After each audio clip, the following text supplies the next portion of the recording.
கரும வினை அல்லது கர்மா என்பது என்ன என்றால் அனைவருக்கும் தெரியும். ஆனால் உலகில் உள்ள 90% மக்களுக்கு கர்மாவை பற்றிய விழிப்புணர்வு இல்லை என்றே சொல்லலாம். பெரும்பாலும் உலகில் உள்ள அனைத்து நீதிமன்றங்களிலும் கூட சில குற்றங்களுக்கு மட்டுமே அதில் மன்னிப்புக்கு அனுமதி உண்டு. அதாவது பெரும்பாலும் காவல் நிலையங்களில் கூட புகார் மனு கொடுத்திருந்தாலும், நீதிமன்றங்களிலும் சில குற்றங்களுக்கு புகார் மனு கொடுத்திருந்தாலும் இரு தரப்பும் சமரசம் செய்து கொண்டால் மன்னிப்பு கிடைக்கும், சில குற்றங்களுக்கு மட்டுமே. ஆனால் உண்மையில் மன்னிப்பு என்பது கிடையவே கிடையாது. நீங்கள் நாத்திகராக இருந்தால் இயற்கை சக்தியின் வழியாகவும், ஆத்திகராக கடவுள் நம்பிக்கை இருந்தால் கடவுளின் வழியாகவும் நீங்கள் செய்யும் சிறிய தவறுக்கு கூட உங்களுக்கு தண்டனை கிடைத்தே தீரும். அறிவியல் பூர்வமாக கூற வேண்டும் என்றால் நியூட்டன் விதிப்படி ஒவ்வொரு வினைக்கும் எதிர்வினை என்று ஒன்று உண்டு. சித்தர் சொன்னார், சிவவாக்கியர் சொன்னார் என்றால் நம் மக்கள் அதை ஒரு பொருட்டாகவே ஏற்றுக்கொள்ள மாட்டார்கள்.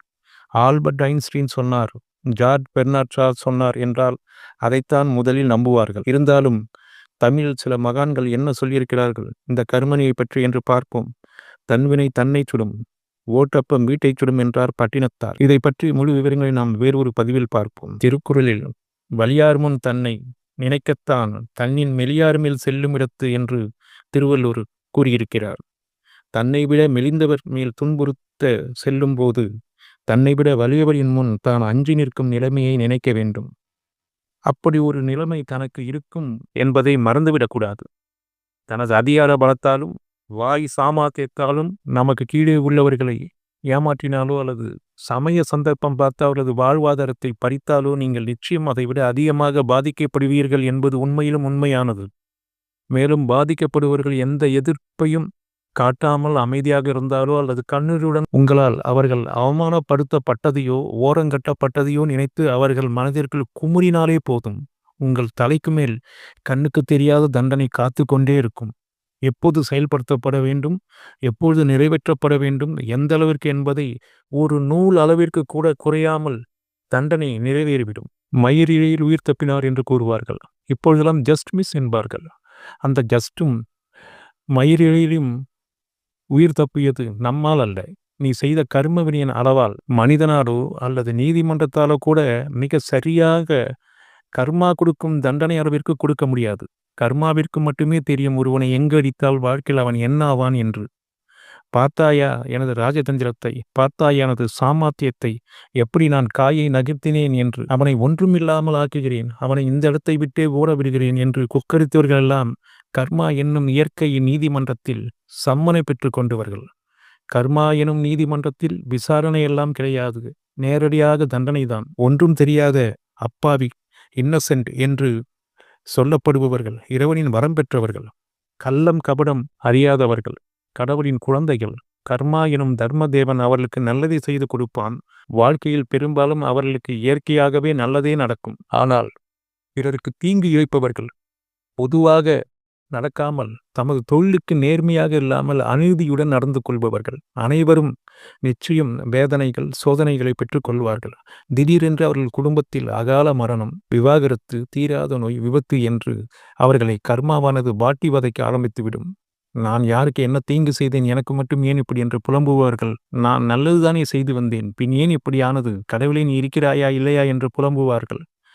எதிரில் இருக்கும் நமக்கும் இவர்கள் நல்லவர்கள் தானே, பின் ஏன் இவருக்கு மட்டும் இப்படி, எவ்வளவு தான தர்மங்கள் செய்தார், கடவுளுக்கு கண்ணில்லை என்போம். ஆனால் உண்மை அதுவல்ல.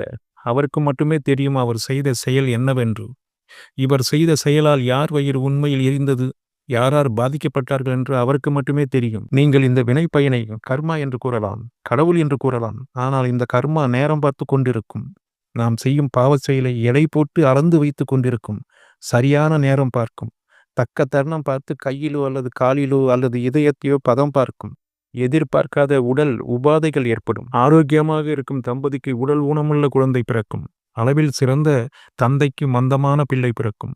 செல்வ செழிப்பிலிருந்து தகப்பனுக்கு ஊதாரியான பிள்ளை பிறந்து செல்வத்தை அளிக்கும். இது அனைத்தும் கர்மாவினால் வந்தது. அறிவியல் ரீதியாக மருத்துவர்கள் 1000 காரணம் கூறலாம். கருவுற்ற நாளில் இருந்து பிள்ளை பிறக்கும் வரை மருத்துவரின் அறிவுரைப்படிதான் மாத்திரைகளை உட்கொண்டு உண்டு உறங்கி பிள்ளையை பெற்றிருப்பார்கள்.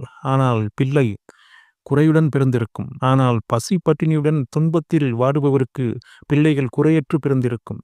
ஒரு உண்மையை நீங்கள் உணர வேண்டும். கர்மா என்பது செய்யும் செயலினால் மட்டுமல்ல, உங்களின் எண்ணங்களினாலும் நீங்கள் பேசும் பேச்சுக்களினாலும் அடுத்தவர்களை கிண்டல் கேலி செய்து அவர்களின் மனம் புண்படுவது போல் நீங்கள் நடந்து கொள்வதினாலும் தான் அந்த கர்மா உருவாகும். அடுத்தவர்களை உதாசீனப்படுத்துவது, அலட்சியப்படுத்துவது என்பது கர்ம வினைகளில் முக்கிய இடம் பிடித்துக் கொள்ளும்.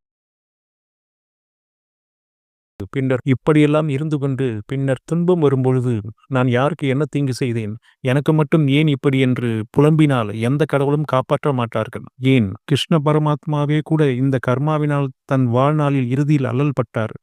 காந்தாரி தன் மகன்கள் அநீதியின் பக்கம்தான் இருந்தார்கள் என்றாலும், கெட்ட செயல்கள் செய்தார்கள் என்றாலும், தன் 100 மகன்களையும் இழந்த துக்கத்தில் கிருஷ்ணருக்கு சாபமிட்டாள்.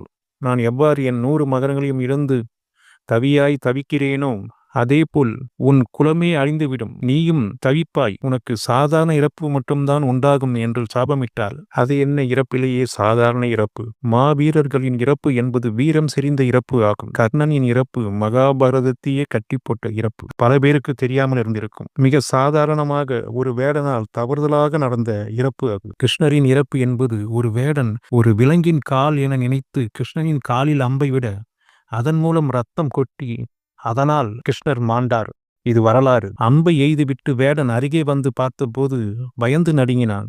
ஏனென்றால் அடிபட்டது கிருஷ்ணனாயிற்றே. தான் செய்த தவறுக்கு வருந்தி என்னை மன்னியுங்கள் என்றான். கிருஷ்ண பரமாத்மா கூறினார், வேடனே, நீ பயப்பட வேண்டாம், சஞ்சலம் கொள்ளாதே. முன் ஜென்மத்தில் நீ வாலியாக இருந்தாய், நான் ராமனாக இருந்தேன். மரத்தின் பின்னால் மறைந்திருந்து உன்னை அம்பெய்தி கொன்றேன். அதன் கருமவினை. உன் அம்பு இப்பொழுது என் காலை தைத்திருக்கிறது, அதனால் கவலை கொள்ளாதே என்றார். ஏகலைவனிடம் உன் கட்டை விரலை என்னிடம் வெட்டி கொடு என்று வாங்கி கொண்ட துரோணாச்சாரியார் குருச்சேத்திர போரில் துரோணாச்சாரியாரின் தலையை வெட்டி வீழ்த்தினார்கள். கட்டை விரலை வெட்டி கேட்ட துரோணரின் தலை வெட்டப்பட்டது கருமவினைதான். அம்பையின் சுயம்பரம் பீஷ்மரால் நின்று போக அம்பை தற்கொலை செய்து கொண்டு பின்னர் சிகண்டியாய் பிறந்து பீஷ்மரை பழிவாங்க குருஷேத்திர போரில் பீஷ்மரின் முன்னால் நின்று பீஷ்மரின் இறப்புக்கு காரணமானாள். கர்மா என்பது எத்தனை ஆண்டுகள் ஆனாலும் தனது கணக்கை தீர்த்து கொள்ளும். எத்தனை பெரிய ஆளாக இருந்தாலும் அனைவரும் கர்மாவின் முன் சமம்தான். இதில் ஆச்சரியமும் அதிர்ச்சியும் என்னவென்றால், ஒரு இம்மி அளவும் கூட குறையாமல் செய்த தவறுக்கு ஏற்றபடி தண்டனையை அளிக்கும் வல்லமை பெற்றது இந்த கர்மவினை எனும் கர்மா. கர்மவினை என்னும் கர்மாவிற்கு யாரும் தப்பியது கிடையாது. கிருஷ்ண பரமாத்மாவிற்கே இந்த நிலை என்றால் சாமானியனின் நிலை என்ன என்று நீங்களே பார்த்து கொள்ளுங்கள். ஆக இந்த கர்மாவிலிருந்து விடுபட என்ன வழி என்று தெரியுமா? எண்ணங்களை சரிவர பயன்படுத்துங்கள். அடுத்தவரின் மேல் பொறாமை, அடுத்தவருக்கு வரவேண்டிய நல்லதை தன் அதிகாரத்தால் தட்டி பறித்து தனக்கு வேண்டியவருக்கு கொடுப்பது என்ற பழக்கங்கள் உங்களை மீளா துயரத்திற்கு கொண்டு செல்லும். அவமானப்பட்டு அல்லல் பட வைக்கும். ஒருவரை அழித்து இன்னொருவரை அல்லது தனது சுயநலத்திற்காக தகுதியே இல்லாதவரை முன்னுக்கு கொண்டு வர நினைப்பது மிகவும் கொடிய கரும வினையாகும். நான் பெரிய ராஜதந்திரி என்று மாத்தட்டி கொண்டு அதனால் நீங்கள் செய்யும் கொடிய செயல்கள் அனைத்தும் கர்ம வினையாக மாறி உங்களையே காவு வாங்க ஆரம்பித்துவிடும். நான் எப்படி தந்திரமாக ராஜதந்திரத்துடன் காய்களை நகர்த்தினேன் என்று பெருமையாக நீங்களே நினைத்து கொண்டு நீங்கள் செய்யும் சூழ்ச்சிகள் அனைத்தும் உங்களையே பலியாக்கிவிடும். நீங்கள் நடைபெணமாக வாழ வேண்டியதுதான்.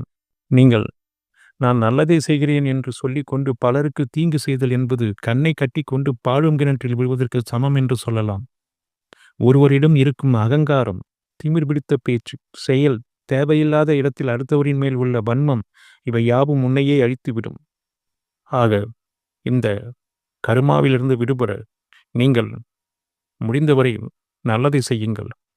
நல்லது செய்ய முடியவில்லை என்றால் கெட்டதை செய்ய முற்படாதீர்கள். பொறாமை, அடுத்தவரின் மேல் தீரா கோபம், அடுத்தவர்களை வாழ்க்கையில் முன்னேற விடாமல் தடுப்பது போன்ற எந்த செயல்களையும் செய்யாமல் அமைதியாக தன் வேலை உண்டு தான் உண்டு என்றபடி வாழ்ந்து கொள்ளுங்கள். எந்தவிதமான ஆக்ரோஷமோ ஆர்ப்பரிப்போ உங்கள் வாழ்க்கையில் இல்லாமல் பார்த்து கொள்ளுங்கள். நன்றி.